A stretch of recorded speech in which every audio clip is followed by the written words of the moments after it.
নমস্কার বন্ধুরা, রুবিস কিচেনের ব্লগসে সবাইকে স্বাগতম। আশা করি সবাই ভালো আছো, আমিও ভালো আছি। চলে এসেছি আবার একটা নতুন রান্নার রেসিপি নিয়ে। আজকে করে দেখাবো হচ্ছে বেগুন বাহারি বা বাহারি বেগুন। এর সঙ্গে অনেক কিছু উপকরণ আছে। তো আমি আজকে মেন উপকরণ কস্তুরি মেথি দিয়ে করব। চলো দেখে নেওয়া যাক। বেগুনগুলো আমি প্রথমে ডুম করে কেটে নিয়েছি। এখানে লম্বা লম্বা বেগুন নিয়েছিলাম। ছোটো ছোটো বেগুন হলে লম্বা খুব ভালো হয়, সেখানে আমি পাইনি বলে লম্বা বেগুনই দুভাগ করে নিয়ে 4টে ফালি করে নিয়েছি।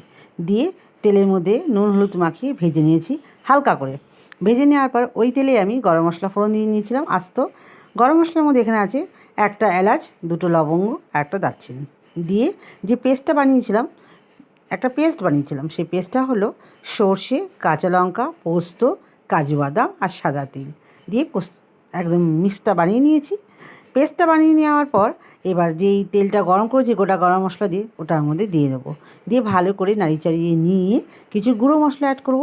দিয়ে নেবো হচ্ছে হলুদ গুঁড়ো, লঙ্কার গুঁড়ো, আর দিয়ে নেবো একটু জিরে গুঁড়ো। সব কিছুই হাফ চামচ করে দিয়ে একটু ফুটিয়ে নিয়ে সামান্য পরিমাণে একটু লবণ দিয়ে নেবো।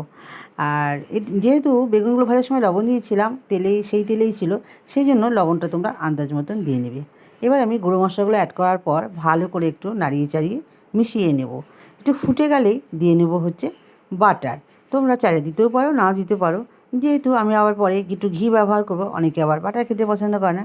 যে যেটা পছন্দ করো সেটা অবশ্যই দিয়ে নেবে। তো দিলে একটু বেশি ভালো হয়, টেস্ট হবে। দেখো একটু ফুটে গেছে।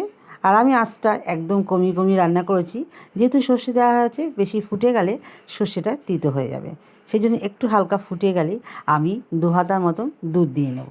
ক্রিম থাকলে তোমরা ক্রিম দিয়ে নিতে পারো। আমার কাছে যেহেতু ক্রিম ছিল না, আমি 2 হাতার মতন দুধ দিয়ে নিয়েছিলাম। একটু ফুটে গেলে বেগুনগুলো দিয়ে নেব। ফুটে আসলেই তার উপর দিয়ে নেবো একটু গরম মশলার গুঁড়ো আর ধনেপাতা, তার সাথে দিয়ে নেবো কস্তুরি মেথি।